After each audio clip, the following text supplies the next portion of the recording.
Z, the last letter of alphabet.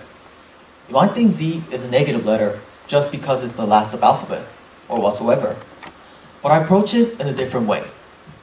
I find Z as a finishing touch that makes an art piece whole. Without Z, alphabet wouldn't be complete, and today I'll be explaining how adding the letter Z can be the finishing touch in making decisions in our lives. To unfold my idea, I'm going to bring up the coordinate plane. Yes, the coordinate plane that will continue to bother us during high school math. Now, I know this can be too much stretch, and since most of us are living in foreign language high school, most of us will panic at the sight of it. Trust me, I'm just trying to set a base to easily explain my idea and have no intention of sharing mental stress through this talk. Back to the point. As we know, the coordinate plane is a two-dimensional plane formed by the intersection of a vertical line called y-axis and a horizontal line called x-axis. We draw dots, lines, shapes, and can do more things like drawing graphs, solving complicated math problems, and doing mind-blowing sketches on it. Now, add the letter Z to it.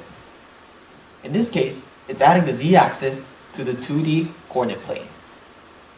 The x, the y, and z collides into one dot, turning the originally two-dimensional space into a three-dimensional one. There's a huge difference between the 2D space and the three-dimensional space formed by the intersection of x, y, and z-axis. On the coordinate plane, you can only see from one side, the front. You won't be able to look at any other side except the one you see. There's no looking from above, behind, or sideways. Suppose there's a triangle drawn in the coordinate plane. No matter where you look from, it will always be in the shape of the same triangle. However, on the 3D space created by x, y, and z-axis, the angles you can gaze from increase tremendously. You can look from up and down, left and right, from multiple different angles, and each angle will show its unique view. Suppose there's a cylinder drawn in the 3D space. If you look from the front, you'll notice a rectangle.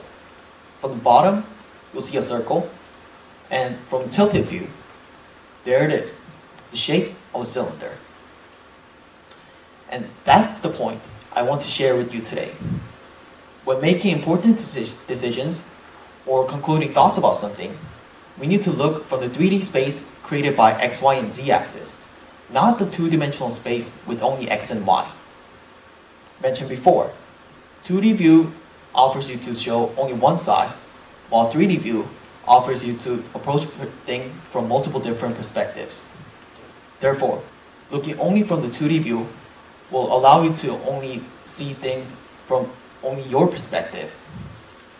In contrast, focusing through the 3D view will allow you to approach matters from multiple different views and probably lead you to the best judgment.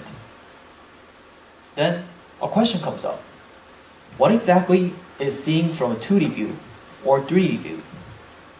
Well, seeing from the 2D view is noticing an event or an object from only your perspective.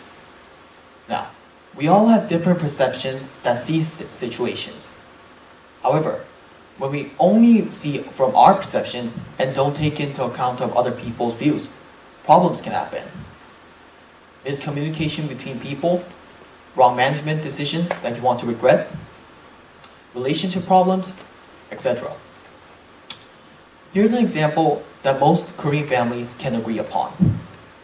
In Chuseok or Seoll날, families gather. While kids play, parents and grandparents chatter in the living room. As words come and go, this topic has never ceased to appear in the talks of grown-ups. Politics. Now that is one big talk where parents and grandparents think and say through the 2D view. Grandparents might say that the conservative is right, while parents might argue that the progress is, and the talk would turn into a hot controversy. In that situation, people only think and say through the 2D view and don't take into account of the other political side's reasons, which ends up in a never-ending argument. Meanwhile, gazing through the 3D view is noticing other people's perceptions along with your own. In that way, before making judgments, we can hear different thoughts and solutions, making our options diverse. We can look from the 3D XYZ view by listening to the complete opposite point of view, someone who's neutral, and a third person. Ask yourselves what you think. Ask the same to someone in the opposite view, or someone who's neutral, or third person. Compare those different observations and take the most optimal one.